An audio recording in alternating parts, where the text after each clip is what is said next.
the day, this is the day, Lord has made, that the Lord has made.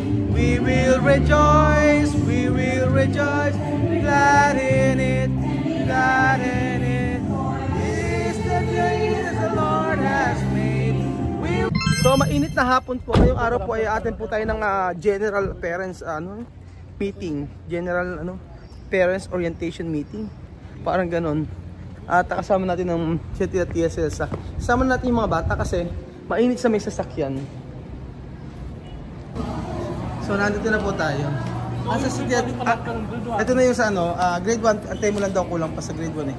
So ito yung calendar for sa lahat-lahat. Kung ano yung mga gagawin for this year. So nag-aantay pa lang po tayo ako ng nag-aantay po tayo. Dito po tayo sa harapan. Attend po ng meeting si Tia Celsa. Pero so Tia Celsa, let it go, can't hold it back anymore. Elsa! Perdon. Ang magnanay. Oh, walang pera. Yaman eh, baka tatay lang, tatay. doon na tayo sa simple. Doon sa sistema tatay. Ay, daddy talaga. Ayun. Nang nasa Equatorial Guinea, nang nasa Africa, ang tawag sa akin tatay. Nang umuwi dito, gusto daddy na. Nagbago na si Alima. Sabi niya, Ano? dami mong pangalan. Ano yung pangalan? Saan tatay mo? Daddy, tatay. Daddy? Daddy na tawag sa akin ngayon. Tu también. Daddy ang tawag sa akin. Ayan. Ano ba ang magaganap dito sa Ma'am Leila, ibuod mo na nga yung mangyayari sa parents orientation na to. Ibuod mo na nang mag-uwian na tayo at maghalo-halo na lang tayo. Hindi na pwede. Vice Presidente, hindi ka po pwedeng umalis ang galas 5 ka, Vice. Alam mo, Vice sir? Si Kuya naman si Kian. Si Kian Pinirmahan mo na? Oo, pinirmahan ko na. Ang presidente. Yeah.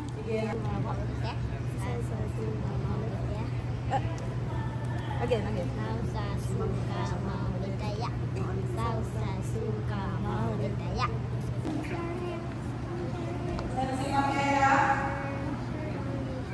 So ayun pa, mag-i-start na po ang parents orientation. Siyempre kasama dapat si Tia Celsa. At sila Kuya Belgian po, mga amigo, ay nasa likod. Kasama si Jose at saka si Kuyang Poge.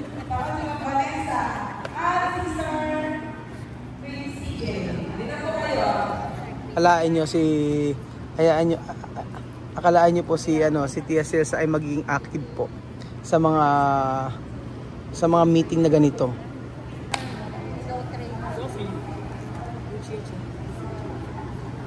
Ayun na, magsi-start na po mga amigo.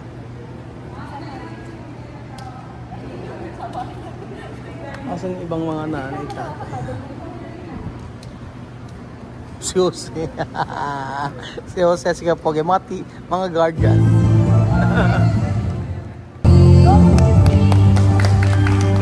This is the day the Lord has made, that the Lord has made. This is the day, the day Lord has made, that the Lord has made. We will rejoice, be glad in it, glad in it. This is the day that the Lord has made. We will rejoice and be glad in it. This is the day that the Lord has made. Diyos, Panginoon sa lahat, kami po ay magpapasalamat sa araw na ito, lalagin sa hapon na ito. Salamat po sa buhay ng bawat isa. Tinatalaga namin, Panginoon, ang aming gawain, ay panganahan mo kami. At sa iyo namin pinagpapasalamat ang lahat sa pangalan ng aming Panginoong Hesus, po aming panalangin. Amen. Amen. Sa ating lahat, para tayong tumibugin po.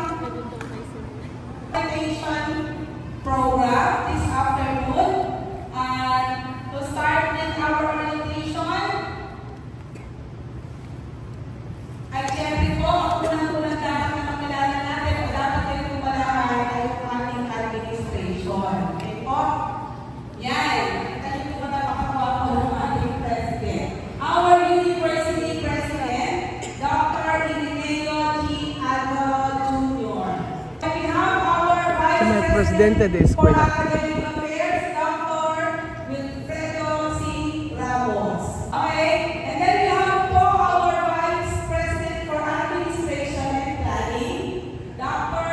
Gladys P. Mangduyos. Our Vice President for Finance, Dr. Marites A. Castañeda. That's na nagpa-picture. Magaganda rin. Malipalala na handsome na beauty. Ayan po ang ating tatlong Vice President. Okay. Ayun po yung pinakamaganda. Ang pumunta, grabe-grabe. Ayan. Ang iyong principal sa school year 2024-2025. Siyempre, makakupo sa sina. Okay, and today, kung meron pong mga mahalagang mga administrative officials po tayo, ito po yung mga pinakamahalaga na parte ng pag-aaral ng mga anak ninyo. At alam niyo po, kung sino sila, diba? Let us meet our faculty and staff who will be assisting and teaching your students and your children while they are enrolled here at West University Elementary Department. We have our Secretary, Ma'am Myla A. Talungkol. Hindi po siya pwede pumalis doon sa office. Dahil nandito lang po tayo lahat ay wala tao doon sa office. Okay? So ano po siya? Kung may mga concern po kayo sa mga documents, ay pupuntahan niyo po si Ate Myla. Okay? And then we have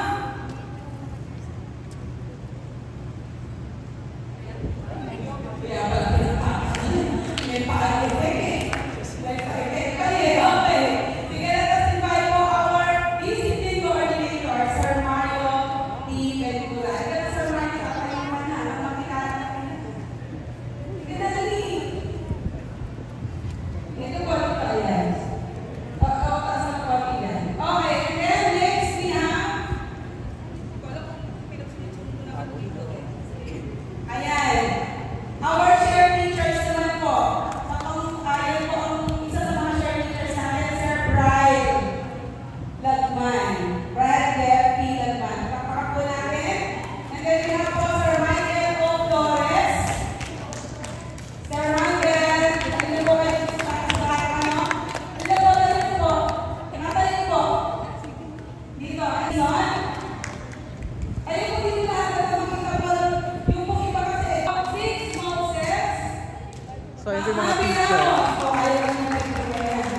Mga elementary teacher po, mga amigo. Ayan. Advisor of St. John's Macroena, Gloria. For examination periods. Dati po kasi ng pandemic, ay hindi tayo nagpapagod ng exam. Pero syempre po, dahil full class, face-to-face na po tayo, ay full class na rin po talaga ang ating pag-aaral.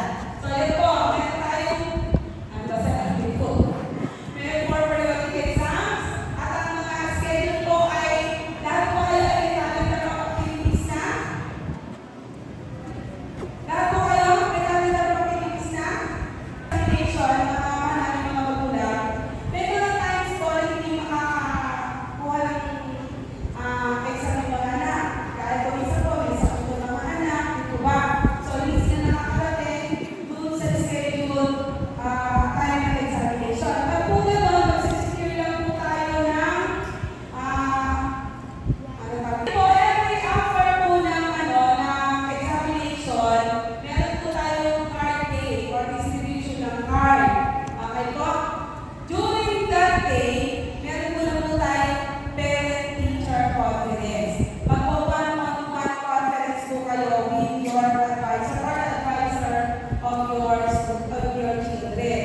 Para po syempre, monitor rin po ano po yung mga progress o ano yung kumusta yung performance ng mga anak natin within that waiting period. Okay po?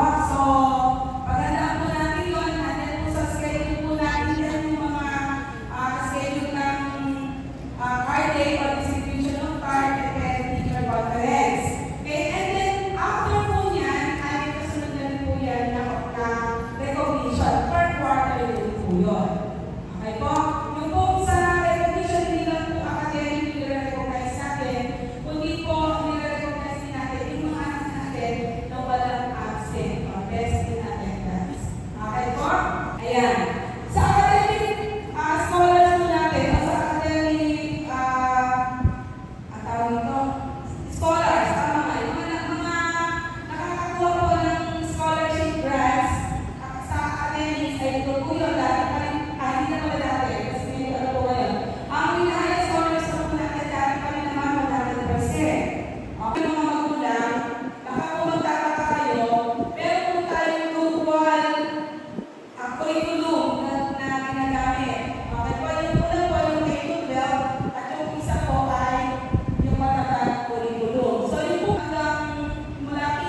Okay, at this point, let us discuss for yung ating school rules and regulation. So, may I request for everyone, please, I need your maximum cooperation po. Kasi this is very, very important. Rules and regulation po. Para iwas po tayo sa kanina, aga naman, ang discipline. Okay, so let us discuss po para maiwasan po natin yung napupunta po sa discipline office po para sa guidance. So let us start po with this. So let us have a short prayer. What else? Sumisa ng prayer. Very good. Very good. What else po? Okay, so let us proceed po. So we have the obedience.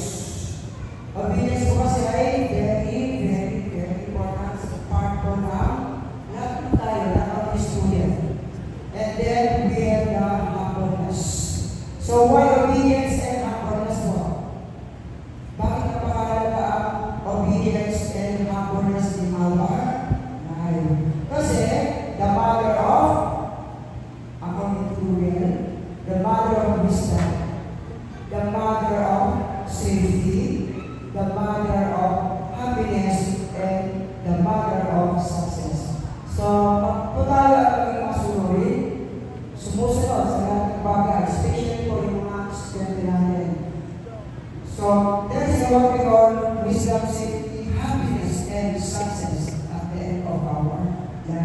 The next, so we have here, so look at the word na controlling, maintenance, order, safety, and even yung respect. Ito po yung important of rules and regulation. And the next one, so all of us, especially mga all students, po natin yung very much familiar na po sa ating school uniform. Ito po yung uniform para sa ating girls for grades 1 to grade 3. Black shoes po, ayan siya. Ang black letters, ayan po, school ID natin.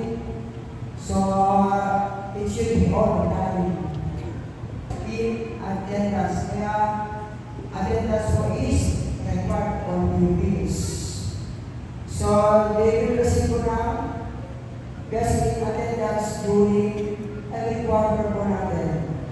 Every quarter on the first, second, third, and fourth grading period. Consecutive days are yung sunod-sunod.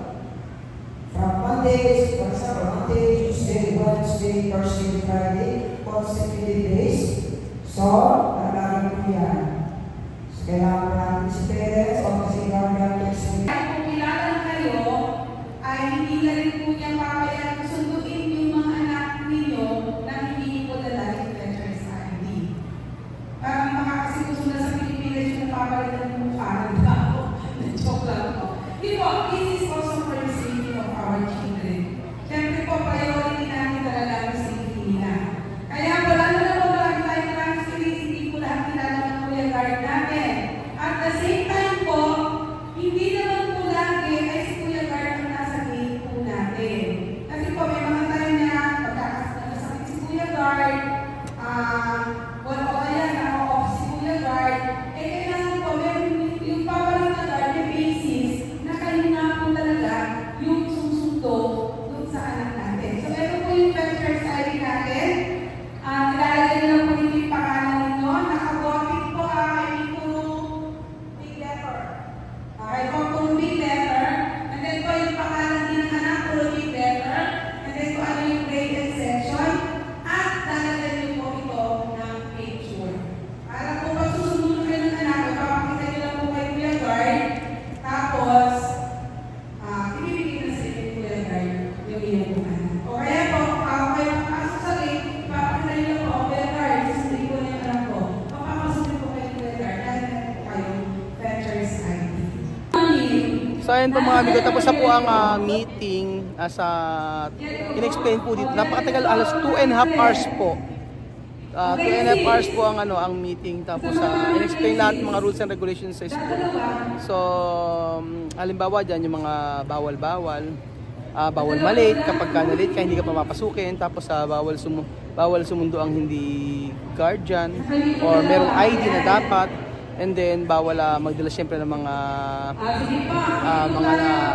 knife o mga kutsilyo, tapos bawal vandalism, tapos bawal mangopya, pagka nahuli ng ngopya ay pagsak sa subject, yung mga gano'n. Sobrang daming mga bawal at mga hindi ko na kasi nabiguhan kasi halos 2.5 hours po ang meeting. So ang importante po doon ma-explain ko kay TSL sa lahat ng bawal.